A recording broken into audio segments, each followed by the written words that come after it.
the All New Power Mornings with Letty and Teddy on Power 106. Man. I am so happy. This is like interviewing Eminem for me. We have Tyler Henry from the show Life After Death on Netflix with us. Tyler, not going to lie, I just wanted to know you. I did all of this so that I could meet you. That is so kind. Thank you for the warm welcome. I'm so excited to be here with you guys. Yes, it's so when I first saw Life After Death on Netflix, automatically intrigued. You know, the first episode, I told the guys, just watch one episode. Mm-hmm. The first episode you had on, it looked like my cousins were there. It was like 3 Latinas that you were helping guide through their situation. Mm-hmm. How was it just even making sure that not only you have a gift well protected, but now it's so public? And I know you've done interviews and shows before, but I just feel like Netflix puts you over the top. You're a household name at this point, definitely in my household.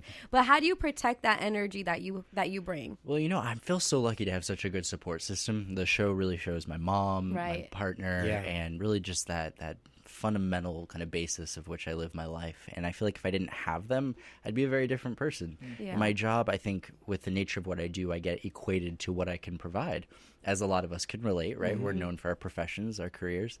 And so when I come home, it's nice to come home to people, my parents, my partner, who just treat me like Tyler the human, not Tyler the medium. Right. And we all need that in our lives, right? We're so much more than what we do. What I love about the show, it shows after you do these readings, right? Because a lot of times when we see mediums, you know, do what they do, you probably just see the end results of the person they read. Right.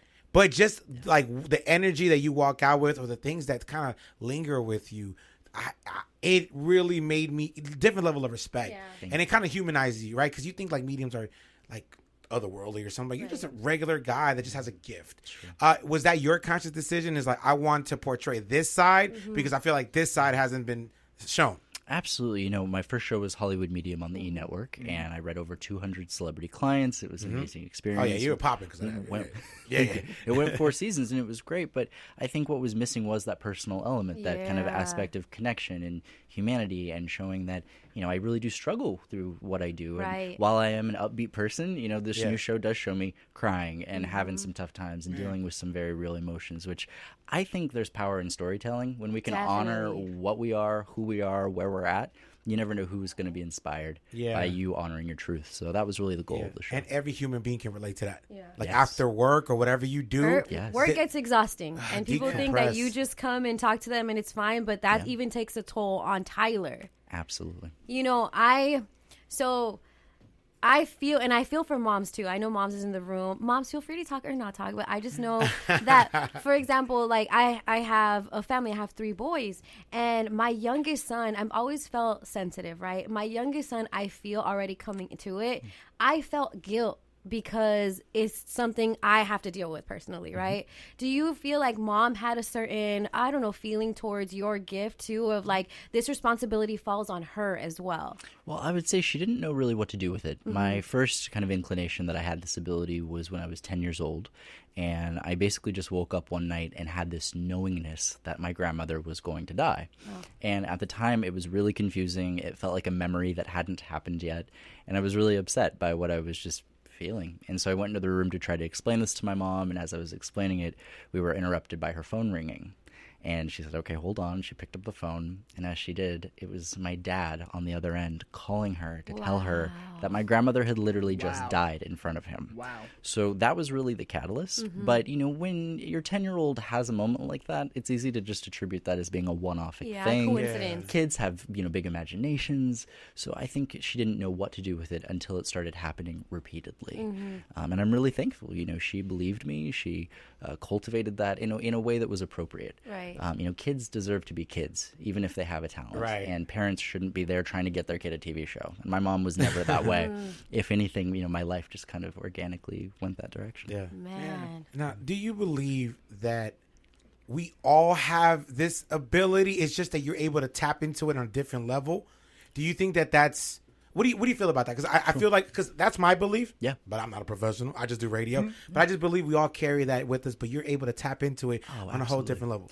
Everybody has an intuition. And if you look at the word intuition, it actually etymologically breaks down to inner tuition or inner knowledge, right? Yeah. And that's a compass that we all have inside of us that as we get older, we often seem to kind of not trust because of certain frameworks of belief. Right. You know, as you get older, we think of kids as being so intuitive, and they are because they are relentlessly honest. But kids start losing their intuition because they're told it's all in your head. It's just your imagination. You know, you need to believe this religion or this framework of belief. And so we kind of just start tuning it out because we're kind of, it's removed from us as we get older. Wow. Yeah. Tyler, you have bars, bro. Like intuition, internal knowledge. He's Boom. hip hop. Tyler's hip hop. Gonna drop an album. Me and my mom gonna drop a single. Life After Death is already kind of an album. That's right. Shout out to Biggie. Baby. So I just want to jump in real quick. Yeah. Me personally, the whole medium idea is kind of something that's new to me that I was, first introduced to probably a year ago, let's say. And me personally, I know there's a lot of misunderstanding that can be put around this whole anything spiritual. Once you start talking spiritual, people start throwing in whatever they believe. Right. How would you describe what you do and the work that you do to somebody who's maybe a little apprehensive and hear the word medium and be like, oh no, that's weird. I don't, what do you say that That's you witchcraft. Yeah. Well, I liken my job as a medium as to that of a mailman in the sense that I don't write the letters. I just deliver the message. That's hip hop. All right? You are such a rapper. Oh my God. I'm not a medium. I'm a mailman. I'm a mailman. I I don't deliver. write That's the right. letters. I'm I just- Karl Malone. Watch out, Eminem. I'm coming for Yes. you. No, I liken it to that of just being kind of the receiver, and I get intuitive impressions. I share them, and my job is really to act as a conduit, or kind of like a middleman, right? When we Yeah. think of the word medium, it's between small and large. It's just somebody who's in the middle. And so just to kind of put it concisely, that's the way I do it. I just share my intuitive impressions with people. Sometimes it's about people who've passed. Sometimes it's about what's going on in a person's life in the here and the now. But whatever it is, my goal is just to leave people better than I find them. And I my just try to gosh. share what I get. Yeah, what you get. So like Letty, my fiance, and I told you this off camera, is your biggest fan. We've had the luxury of interviewing everyone. She has not freaked out as last night when I told her we're talking to you. Sweet. Now, I didn't see the original show. I know of this show, and I'm on episode 4 or 5, so no spoiler alert. Yeah. Please don't spoil it for me. What do you do when you talk about being reluctant, like the person you're reading? Have you had a bad experience on the information you're giving them? Like they received it wrong. Do you finish the reading, or how have you navigated through with that situation You're when it's low-key a gone therapist bad? at the same Yeah. time. You're guiding them through the messages you're sending. It's You're tricky. giving, yeah. I try to be kind of a consolidative force for people in some way or another. Yeah. But some readings are easier than others, just as in conversations, right? Some interviews are easier to give. Some Right. people, it's like pulling teeth. Facts. And so for my job, I kind of just try to understand that whoever I'm sitting with is where they need to be, and I can only help them to the extent that they're willing, to allow me to help them. Yeah. And some people make leaps and bounds, and others, it's just a little bit of a momentum that gets set into action. Yeah. So you would just would you complete it though? Or would you say we can't continue further? There's been times where if I don't get a strong connection, I'll say, you know what, I think I'm going to opt out here. This isn't really my wheelhouse. I don't feel confident, moving forward, and then I will conclude the reading. But there's usually always some nugget of something valuable. that you can give. Yeah. That's awesome too, because there's so much of people ready to discredit it, and it's like if I was really just trying to get one over on you, I'd fake the reading. I would be like, oh my God, I just got told that you're gonna win $1 million tomorrow. Or just make it extra so that you get whatever you were there for, Yeah. But that's beautiful about just how you carry yourself. I read a book about medium. I'm telling you the sensitivity that I feel. I've just gone to let me just explore it. And one of the rules to it is you literally have to get your vibration higher and be at your happiest. Think of the happiest moment in your life to get that connection. I see that with you. When people are like, dude, Tyler has such a great energy. I know that is helpful towards your connection. If you weren't that way, it wouldn't be as, I guess, clear for you. I would agree. That's actually a really concise point, because for me, really going into it, the attitudes that I have, what I go into a reading with, it really does set the trajectory of the reading. So if I am going into a reading and I have a chest cold, or if I'm having a bad day, or if I'm feeling upset, that actually makes it harder to do a reading, because my body and my mind are really the faculties of which information come through. So if I'm dealing with my own stuff, it really can impede that. Wow.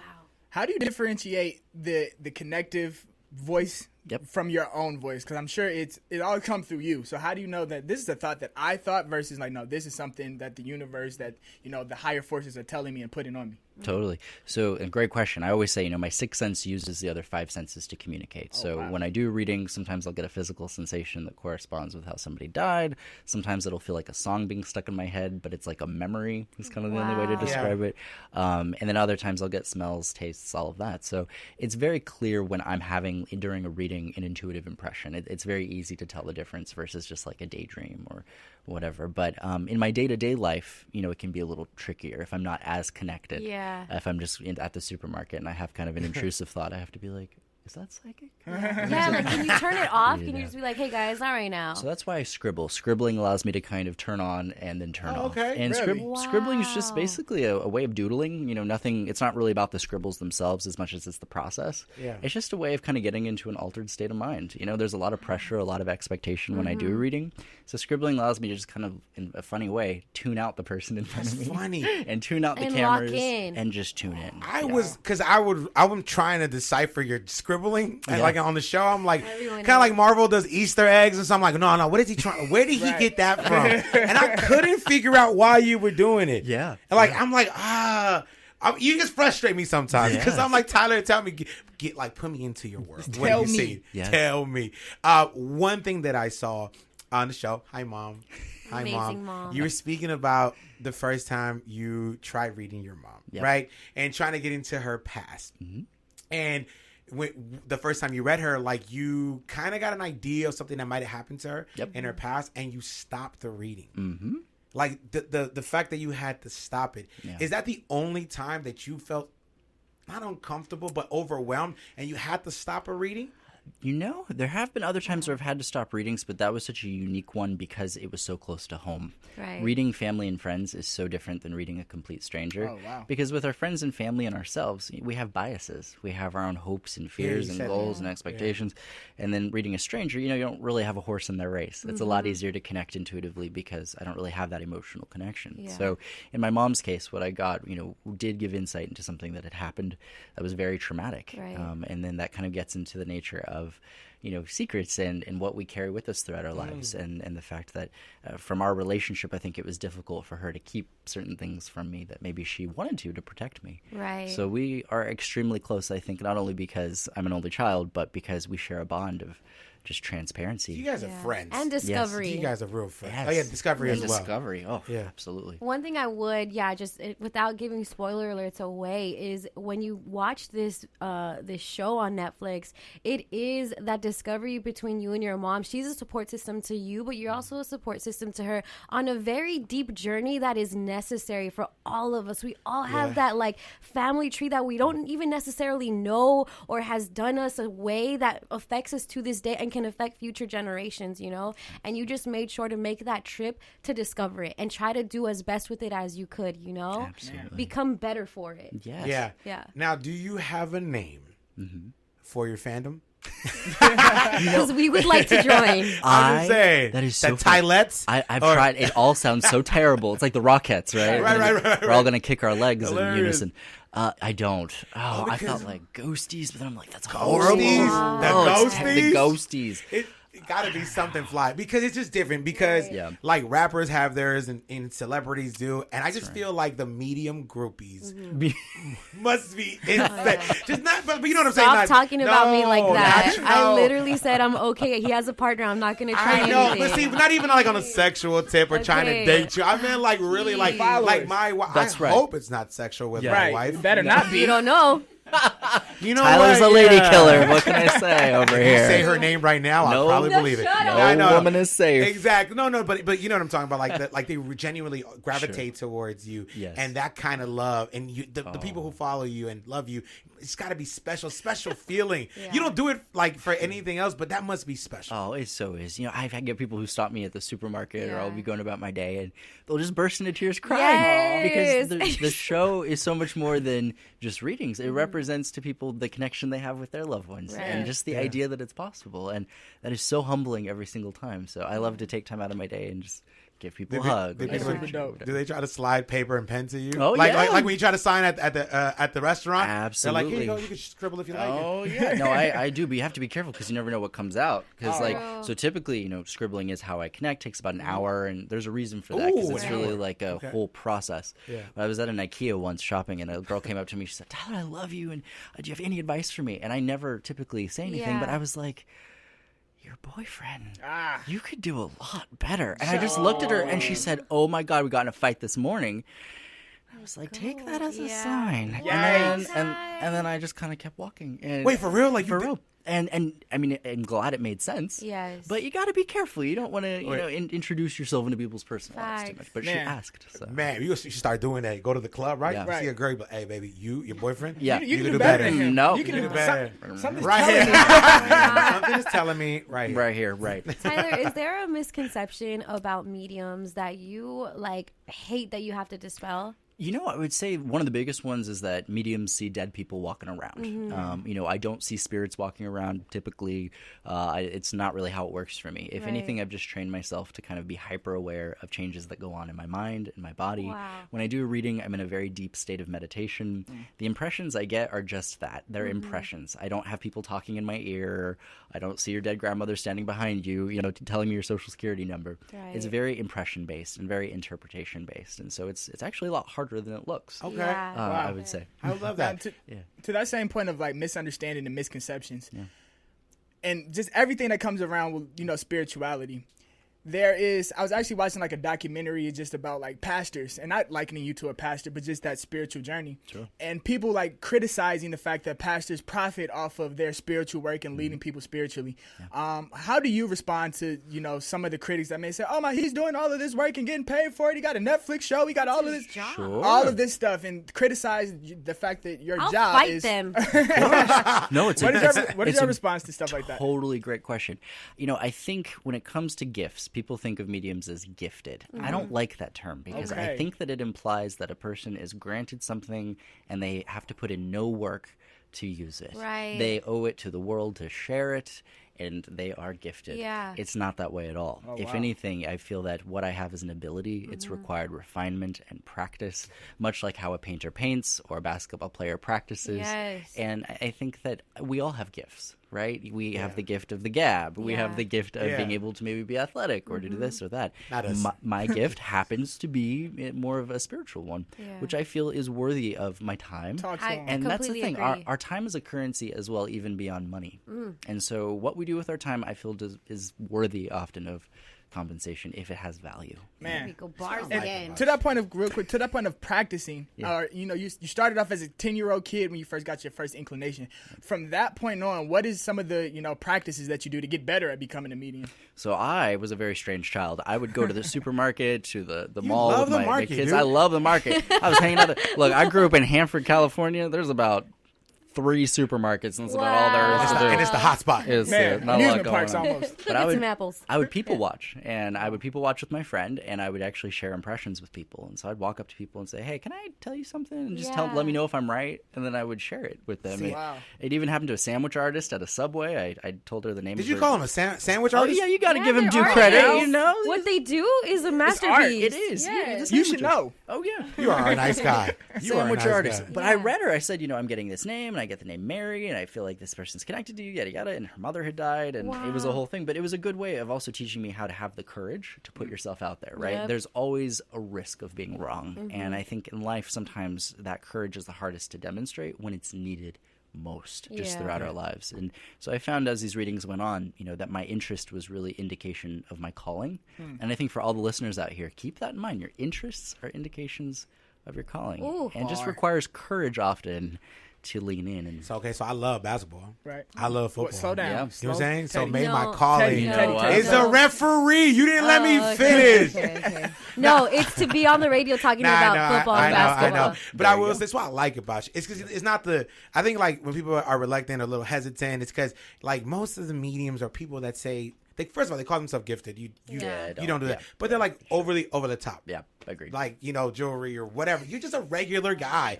Regular guy, regular life, loves his mom. We all love our moms. Yeah. So I think that's why it's so much easier to just really just love you, man. Oh, I appreciate it. Regular dude. Y'all are so kind, and it really means We're a lot. kind right now. Do you feel like, and I don't mean to make this specific, but it's specific to me. Do you feel like your Hispanic audience is really big? Because we have this guy, Walter Mercado, he R.I.P., but this man is the man, you know? And like, we just are mystics. We just love them. When you come on Netflix, I feel that same gravitational, like, he's ours. I know he's not, but he's ours too. Oh, Tyler? Do you feel like that come too? I genuinely love Walter Mercado. I don't know if you guys have seen the Oh, program yeah. done on him, but Yeah, the wow. doc? Yes. Oh, yeah. Such a good documentary. Everybody should check it out. Walter Mercado is amazing. And I think very often Catholicism, Catholics are surprisingly more open to spirituality, direct connections with a higher power, loved ones, visitations.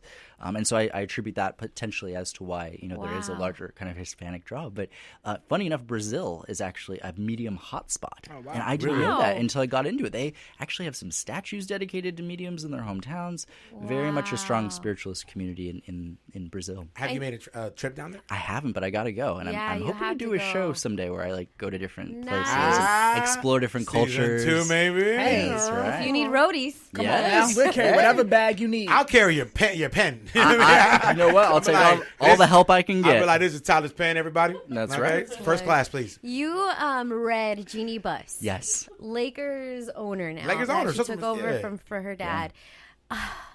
Can you help us? The Yeah, Lakers why suck. didn't you do something? You were at The the Lakers Oh, they suck won. so They bad. won. It I hurts was- my heart. I was a good luck charm. Come on Because now. the night I went, they won. Come on Wow. now. Courtside. I think they had lost like 10 in a row, and then Tyler went. Y'all was trying to blame it on Season Tyler. tickets. They no. They got to Season keep putting me tickets. back on the court side, and Yes. I'll make them win every time. How do you Watch feel them. about being a Laker usher? Oh, Look. God. That's Tyler, right. Tyler was like, hold on, AD, you're Yep. going to get hurt. Yep. Oh, wow. AD's Oh, always injured. I didn't see know. it coming. We But you're a were Laker up here fan. and now right here. Yes, he's funny. I love him. That's my cousin. Thank you so much, Tyler. You are our cousin now. Get ready, primo. Look, Tyler, thank you so much for coming by. I appreciate you. Yeah, Yeah, we do. Thank you, Now, guys. Life After Death Life on After Netflix. Here and Hereafter is the book. He said he's going to send us copies.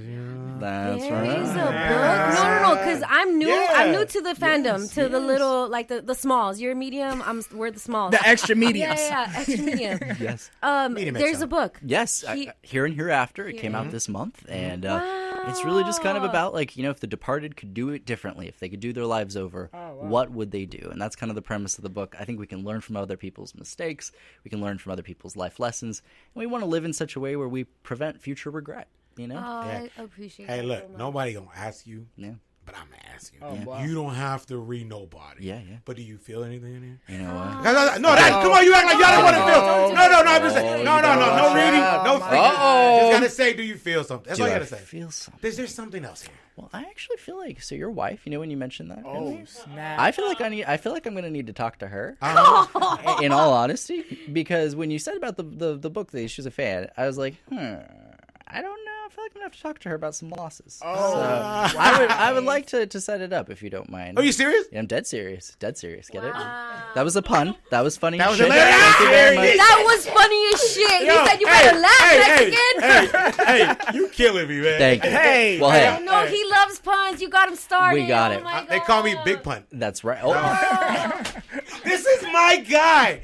But if you were being, you're kidding about the reading. It's okay. No, I'm dead serious. I was genuine. Look, my PR person, get in touch Yeah. and we'll set it up because I genuinely feel like Because your wife. should I tell him? Don't tell me him. shit. Don't tell me anything. No. I'm not gonna take Don't you. tell me- Shut your mouth. No, you're right. Shut up. Shut up. Before you ruin Should I it. tell him? Yeah. Look, I didn't want to tell you. Yep. What is it? What? You just broke the glass. And I what did I break? Oh, nothing. Okay. Here, when catch. we were talking, 9 minutes when you in. were talking, 9 Yeah. minutes in, Yep. I marked it. we could hear like talking going on, whispering. I swear on my God. I was talking to Yeah. No. You weren't talking. He wasn't talking, and I looked around the room, and me did. and her saw each other, I got and we chills. connected. And we're gonna go back. We're gonna play it. Yeah.